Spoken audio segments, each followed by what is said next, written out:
Good morning, friends. Happy Monday. Welcome to the Song Blog. I'm glad you're joining me today. And as well, I guess if you're here in the Bay Area, as most of you can see, it's a rainy day. And for those of you that are, I guess I wouldn't say practicing, for those of you who are enjoying the season of Lent, that's the theme I'm going with a little bit this week, leading up to Easter.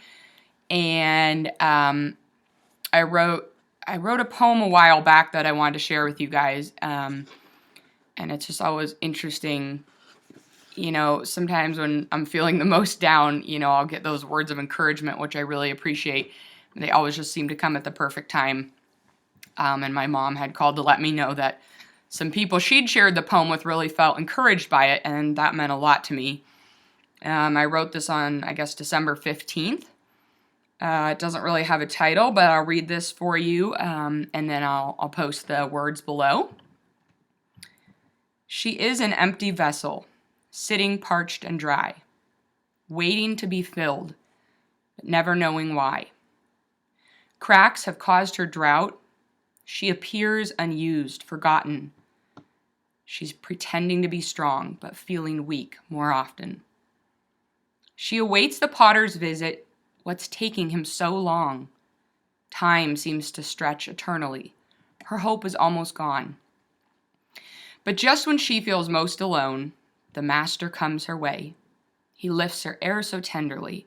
He mends her broken clay. She overflows with gratitude. His splendor radiantly beams. Her cracks are filled with gold as he restores her seams. His plan has made her new. His love sets her apart. She'll now hold living water and pour out his sacred heart. Her purpose now a blessing to those who seek his face. He heals all pain and brokenness. He bestows his sovereign grace. So now she sings for joy, a dayspring of his praise. She says, my God he giveth, he blesses all my days. So there's that.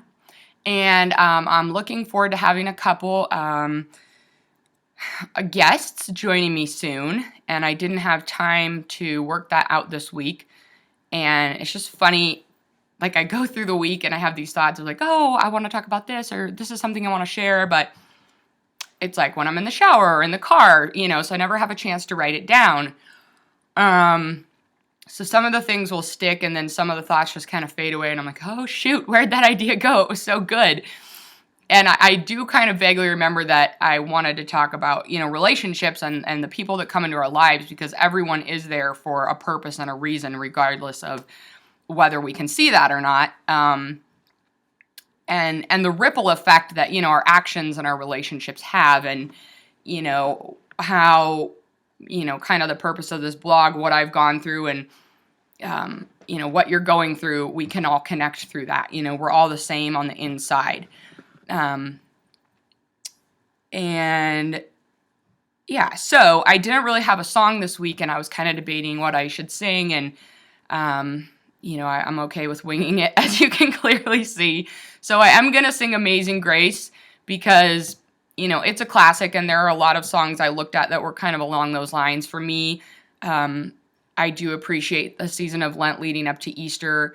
Those are things I believe in, and for me, it is a time after the New Year started of kind of reflection and going a little deeper. In the darkness of winter, a lot of people, run on these similar cycles, whether that's an earth cycle or a spiritual cycle. They're all kind of in sync. And, the darker the winter times, the times of going in and hibernating and thinking, and then we have the spring starts to come where there's that growth. And, it's very interesting. I really enjoy seeing the process that happens throughout the year. The only constant is change. And whatever that has to do with relationships, like I said, thoughts. Anyway, so I don't know what that means to you, but I guess, reflecting on relationships, you never know what impact someone can have on you. And so I always try to look at, people with through the eyes of the fact that I might be able to learn something from them, regardless if it's a good or a bad experience. You know, you can always take something away. Oh, I want to emulate that behavior, or wow, that person really inspires me, or man, that mistake that person made, maybe I can learn from that and try not to make it, or, you know, whatever it is. Just having a little bit of a broader view instead of our initial judgments, you know, oh, that person has a strange outfit, or they're really loud. I know when a lot of people, I've heard it personally, meet me, they're a little like thrown off because I don't fit into a lot of the molds, and you know, that's cool, but sometimes maybe it's a little bit of an affront. So, you know, just stop and take a deeper look. All right, enough blabbing on. I hope you guys have a wonderful and beautiful week. Take time to smell the rain and the fresh air and appreciate the abundance coming from the sky that's bringing new life, and take that same time to appreciate the people around you.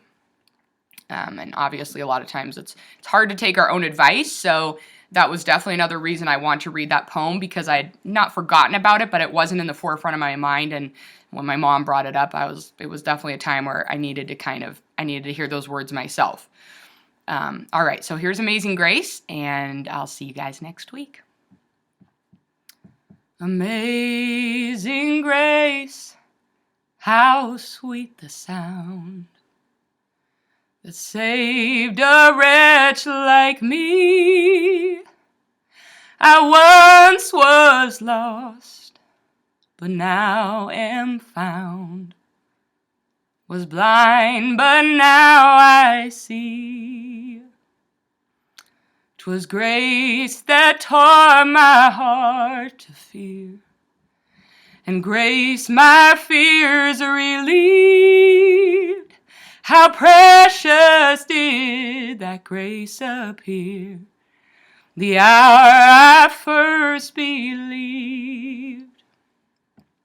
Through many dangers, toils, and snares, I have already come.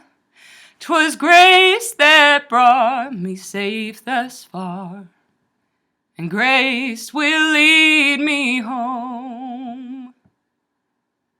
When we've been there 10,000 years, bright shining as the sun, we've no less days to sing God's praise than when we first begun. Thanks for joining me, friends. Namaste. I'll see you soon.